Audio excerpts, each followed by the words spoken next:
When you're blue and kinda lonely too, you'll find a smile will go a long, long way. Though you're down, don't sit around and frown.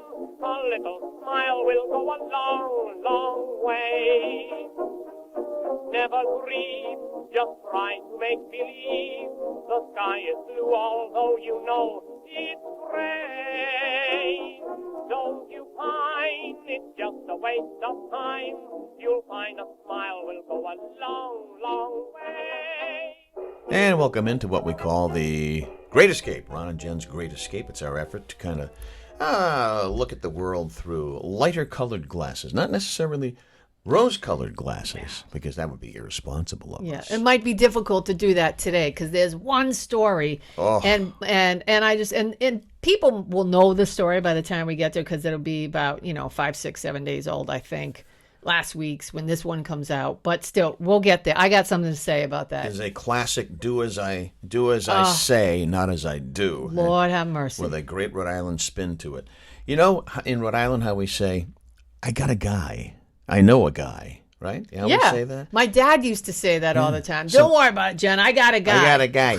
Well, apparently, that can work on a federal level, too, because... Really? Yes, apparently. Janet Coit, who was in charge of the Department of Environmental Management here in Rhode Island, knows a guy. She resigned, and everyone was like, I wondered why she did that. She'd been there for years, and I thought, is there some kind of scandal going on? Not a scandal. No. Did Gina Raimondo scoop her up? Ah, bingo. She's got a guy. And ladies, we travel in packs. The guy ain't a guy, but she's got a guy. You know what I'm saying? Yeah. So she is now going to head the Federal Fisheries Department. The Federal Fisheries. Federal Fisheries. Sounds really exciting, doesn't it? Okay. Federal Fisheries. Well, I'm sure it's exciting every 2 weeks when that federal check comes in. Well, who's their guy? Gina Raimondo. You kept saying she's got a guy. So I thought, is Biden her guy now? Biden's Gina wears slacks. Biden is Raimondo's guy. Oh, well, if Gina, we got to use the right pronouns if Gina's her guy. Do you know what? It gets very confusing. It does. But do you know where I'm going with that? Can't say. Do you understand? Not unless really, you want a hashtag slapped on you. You can't say Gina's her gal. Oh. Well, I would. Gina's got. See, you can. Yeah. You can. That's her gal. You can. I can't. Well, all right. Let's get to good old Gina Raimondo. Let's get to the story that is frosting your butt. All right. Yeah. And talk about hypocrite. Yeah. Oh, my goodness. Send it, Ronzo. Sheldon Whitehouse under fire for his membership at the all-white Rhode Island Beach Club. Now, whether or not that beach club, a Rhode Island Beach Club, is all right. Go Local broke this story, by the way. I don't know if they do have... Atta girl, Kate, by the way. Yes. I don't know if they do have members of color. Or they have limited members of color. I guess keep reading the story. I'll tell you. You want to see it? I read it. Go for it. Okay, here's the skinny with Sheldon Whitehouse. So I'll try not to sound snarky when I say this. So Sheldon Whitehouse, rich white guy, just dug in Rhode Island, hangs out with rich people, the Astors, the Vanderbilts. These are the kind of people that have, at this club, membership cards, okay? And so Sheldon Whitehouse was asked, wait a minute, in a world where Black Lives Matter is, really permeating every facet of society right now, how come there's no African Americans or really many minorities in this club? Here's what he says. There's a long tradition in Rhode Island. So that makes it right. Right. There was a long tradition of slavery, too, and the Confederate flag and so on, Sheldon. So, yeah, it's really perplexing. And what some of his relatives, I guess, or some of the people that have said who are a part of this club, well, we don't have African Americans or really many minorities here in general. We do have Jewish people. And we do have biracial young children that come in and go swimming because, no, seriously, this is what people said who worked at this club, because they're married to, some white people are married to African Americans and they belong to the club, or their family members married African Americans.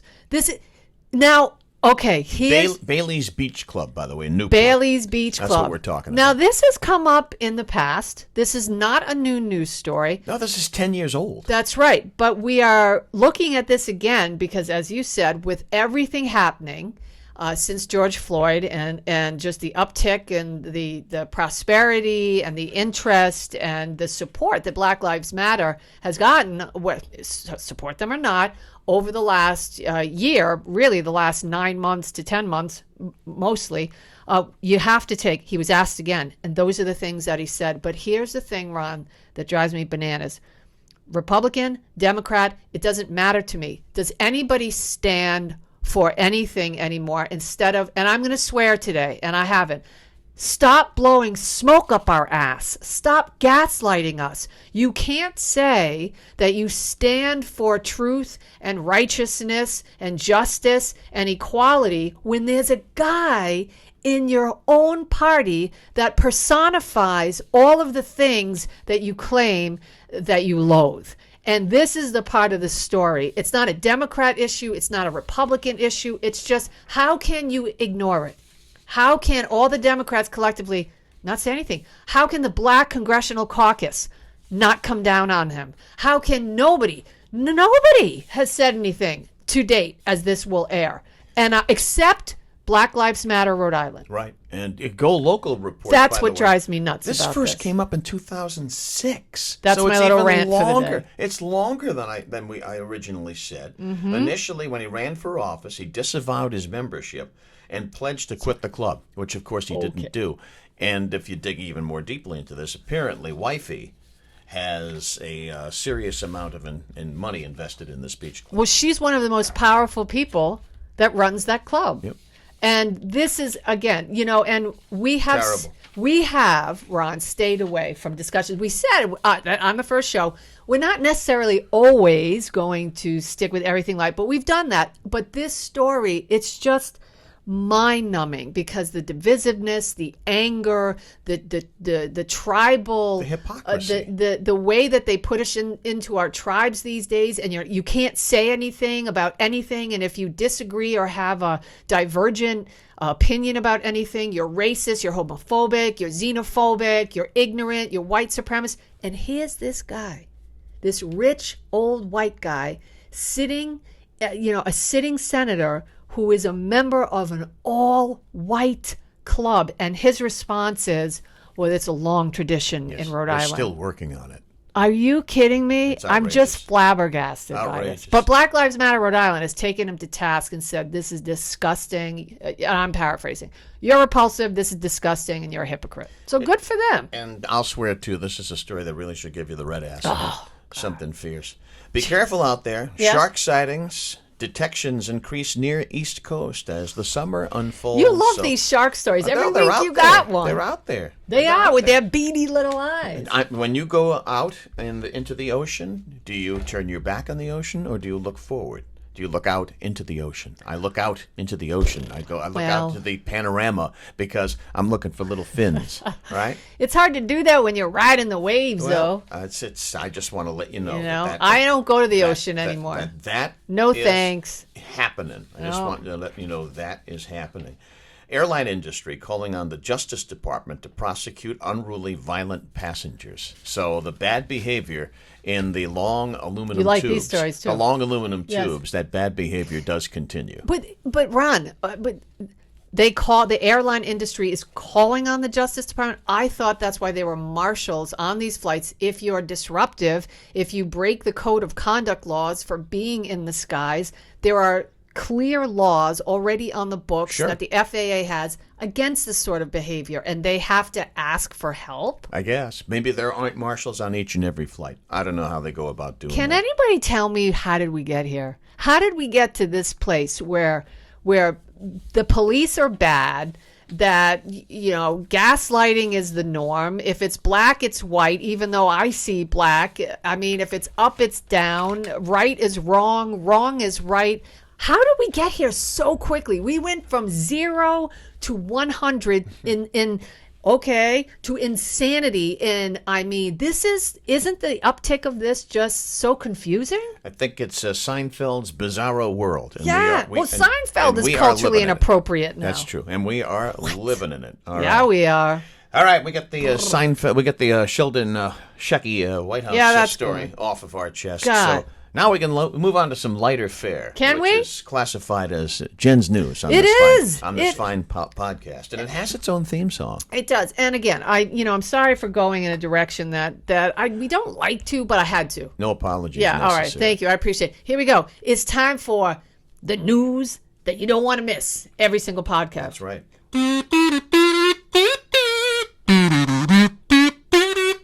It's time for Jen's News. Excellent. Little extra there. Boink. Yeah, I was trying to make you laugh, but it didn't work. I'm looking over it and I'm thinking, he's thinking, get this over with. Okay, so here's what we got for Jen's News. Last time it was, I believe, was it Sex Talk or was that 2 shows ago? I don't know. I get confused. I mean, it's amazing. So I think it's Sex Talk with Jen, not this week. How about this? I love David Bowie, old David Bowie stuff. I was always a David Bowie fan. I didn't know. I should have known. He was a painter. I did not know this. An eclectic man. Yeah. Not only was David Bowie an avid art collector, he was also an artist, okay? Among his works includes a collection of nearly 4 dozen portraits of fellow musicians, friends, and of Bowie himself that he painted in the mid-1990s, and those were called deadheads. So here's what happened. Some guy goes to a yard sale, okay, and he likes this painting, and he pays $4 for it. Well, he flipped it over, and guess whose signature is on the back of this canvas? Wow, Bowie. And so he called up a couple dealers, and he said, I got this original. These guys said, hey, anything that's affiliated with a touch by Ziggy Stardust, that's going to be worth well over $25,000. So this guy ended up with a $65,000 painting. That's great. For how much money? $4. $4. That's why I love yard sales, as we like to say in New England. That's great. There's that story. In other news, in Jen's News, a South Carolina couple, for all you guys that have been married forever, and sometimes you probably just want to burn all your spouse's clothing or throw his razor out the window, stop. Because here's the deal. You can survive this. It was a day of love and blessings for one family in Myrtle Beach last Thursday. A couple celebrated their 68th wedding anniversary. Wow. How many years you been married? Well, let's see. 1982, so we just celebrated our 39th. And it was only like 2 weeks ago. First 38 were the most difficult, of course. Yeah, of course. But before you do the story, I reached over because I wanted to show you the card, the anniversary card that Patty got me, because every now and then she'll stumble upon a really great card, and I keep it. I'll keep that particular that year's card. Read this one out loud. Okay. Right, just the front. Marriage is like a deck of cards. Okay. In the beginning, all you need is 2 hearts and a diamond.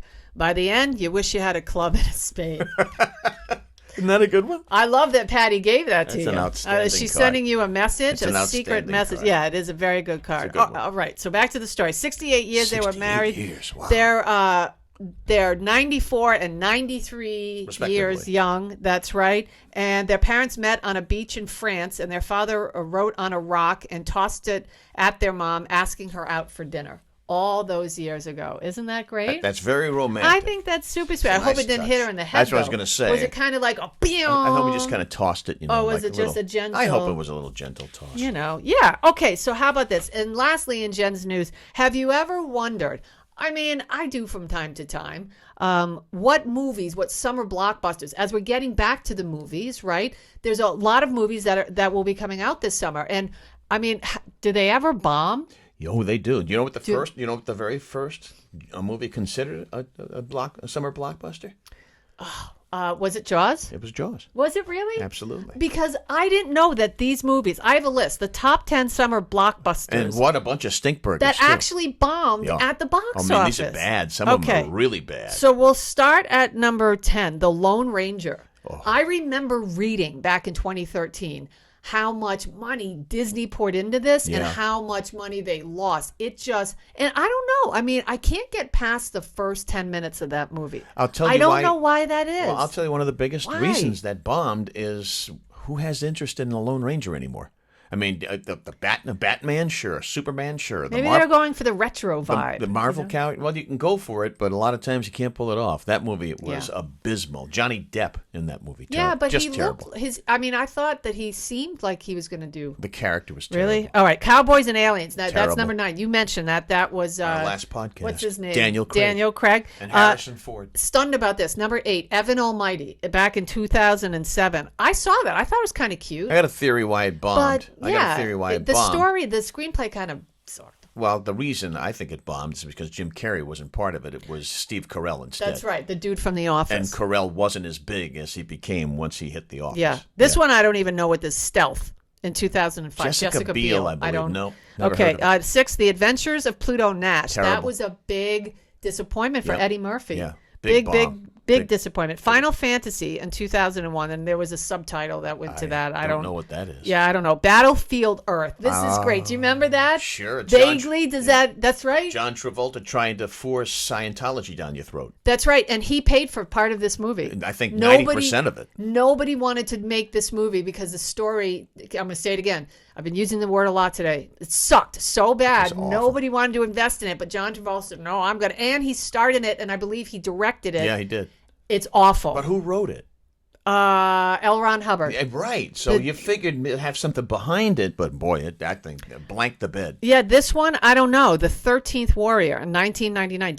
Do you Antonio Banderas, I do believe. Really? Yes. Oh, okay. Antonio Banderas. So that was number 3. Number 2, Super Mario Brothers in 1993. Look, that's what I'm wearing today, my Super Mario Brothers t-shirt. How things just happen. Yeah, I don't know. That wasn't planned. By the way. It wasn't. And then number 1 in 1987. Everybody agrees on this. Ishtar. Do you remember who was in that? Dustin Hoffman and Warren Beatty. Warren Beatty. And Barbara Streisand. Yes, Ishtar from 1987. That movie is awful. Let's break the word out again. Sucked. It sucked. Well, we used toxicity 20 times in one of our podcasts. That sucked eggs. Yeah, That's it did. how bad that was. So there you go. That's Jen's news for this week. Nothing involving aliens. I'll give you an update on the next show. I do have an update about aliens. Ooh, and you don't want to miss it. It's a good update. We like talking about that. Yeah. All right, some of the stuff that's trending today. We talked the fact that Indiana Jones number 5. That's right. Is coming out soon. It's filming, and it's filming in England. Mm-hmm. And some of the homeowners in the neighborhood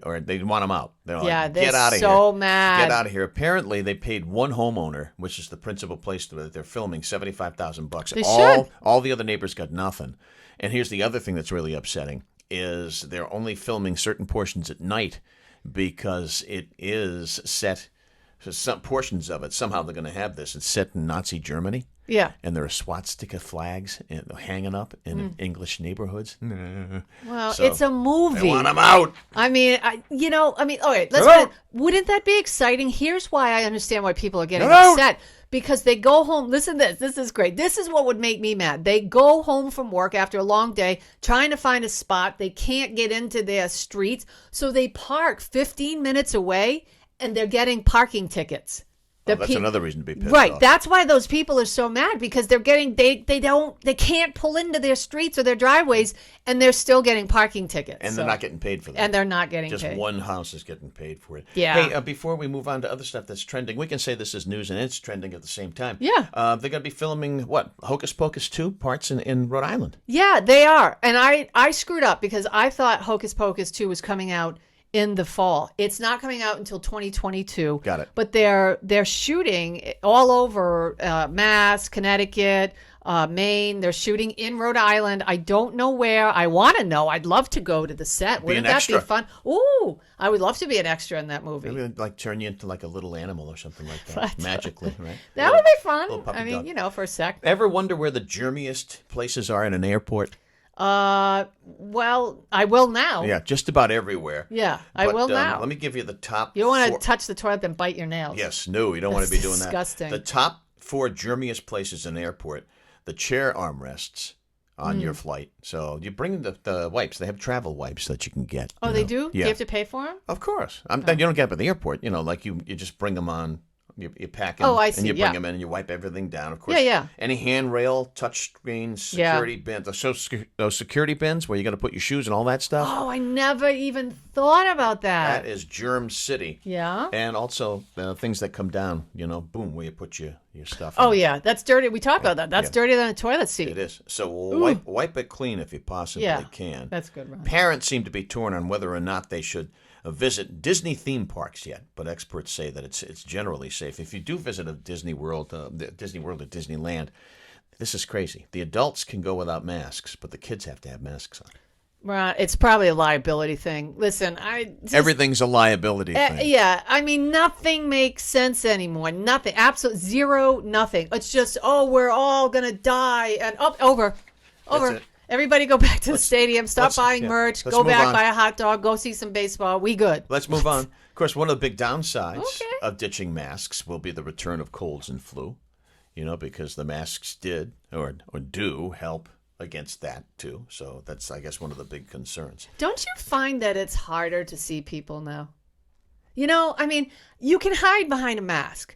I didn't have to wear makeup when I left out. Some days I'd forget to brush my teeth. Okay, I didn't fully understand so I would forget question. to brush my teeth. I didn't have to put makeup on. I could just leave the house at the last minute. Somebody says, hey, come and meet me I didn't have to spend 2 hours putting my face on and getting, ladies after a certain age. Well, for me, I mean, it takes a lot of time to leave the house. We've got a combination, hey, did you know this?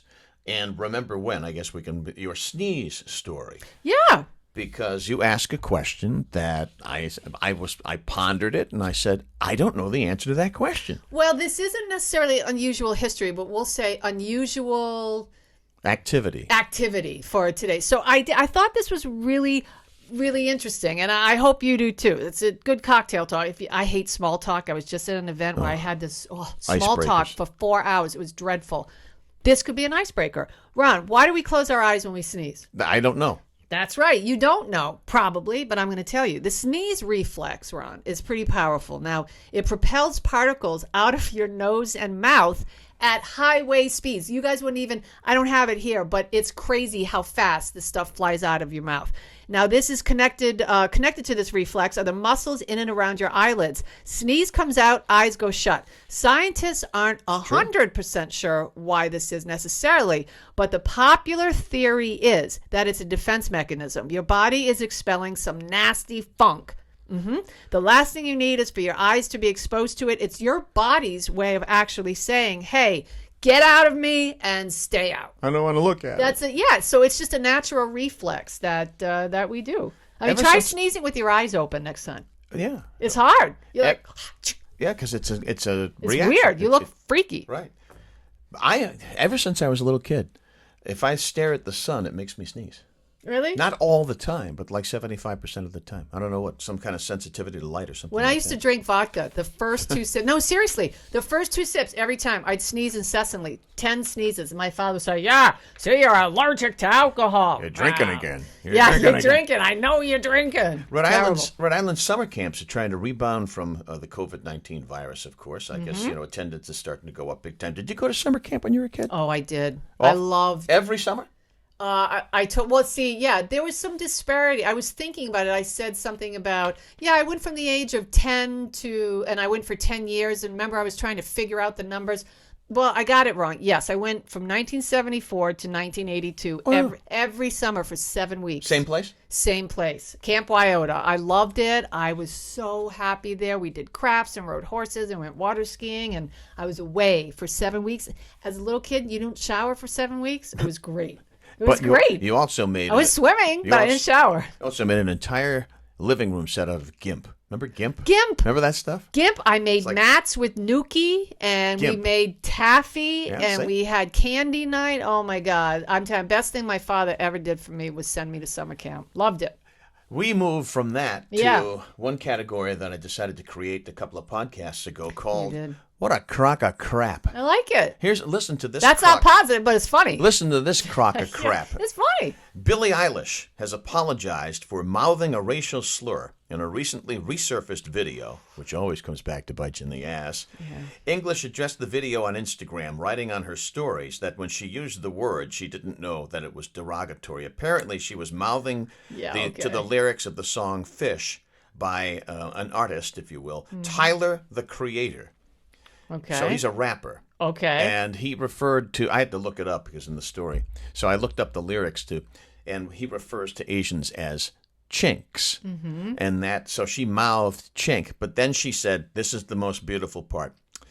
Well, I'm appalled and I'm embarrassed. I want to barf that I even mouthed along to that word. I didn't know what it meant. I didn't know it was derogatory. How old is Billie Eilish? 19. I was going to say, yeah. She was popular at 16. I think she's 18, 19. Let's say she was 15 when she did this video and mouthed that. You didn't know that was a derogatory term against Asians? A chink? Yeah, it's difficult for me to believe, but it's a crock of crap. It is a crock of crap, Ron. But as I said, let's go back to Sheldon Whitehouse. As I said, with that stuff, you know the truth, but you are deceived on a regular basis, or they think they are pulling the wool over your eyes by saying, it's not really what you think. It's this instead. So she didn't know, and we're supposed to take her word for it and just forgive. Somebody's going to buy it, not me. Yeah, I'm not. And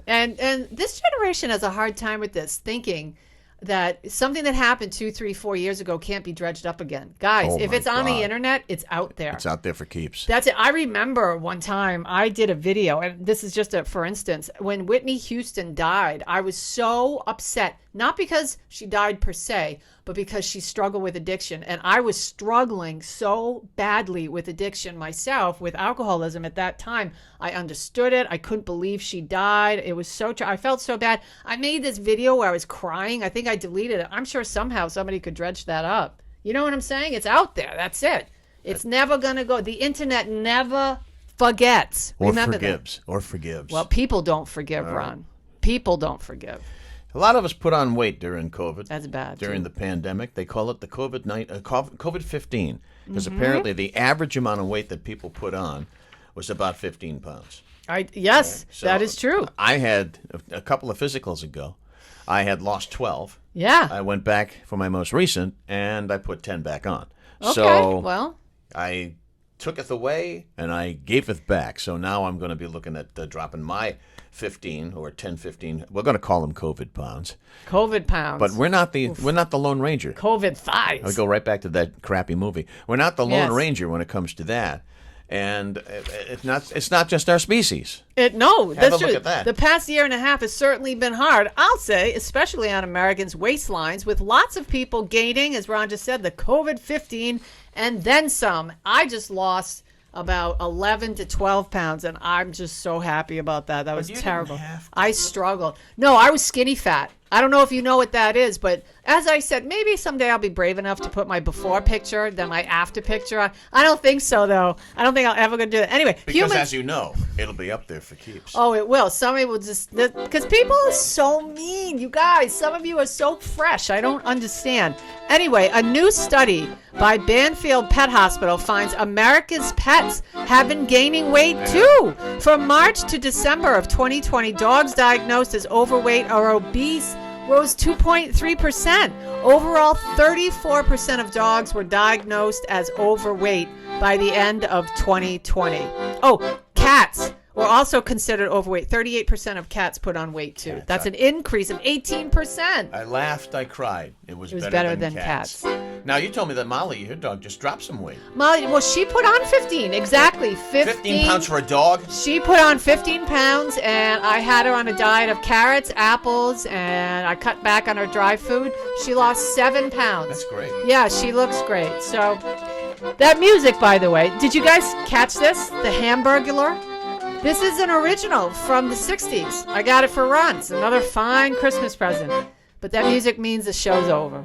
I'm also wearing a Christmas present that you had given me. That's right. Yes, that's right. It's a little play on life is... Not very positive. Life is what? Life is good? Yes, life is good. Life is good. This one you know what it says? It's a stall, and it says... It's a bathroom stall with toilet paper, and it says... Life is crap. Life is... But it's not, really. But it's not. No, in fact, we show you that show after show after show. So we hope you join us. Tell all your friends. Outside of the Sheldon Whitehouse story. Yeah, wow. Besides that. Ooh, all right. Well, keep following that. And you can always find us on Facebook. Ron and Jen's Great Escape. Just put us in the little search icon, and we're right there. Lots of fun stuff for you to enjoy. And if somebody wants to get in touch with you via email, they do it how? I like how he's working the bellows while I'm doing this.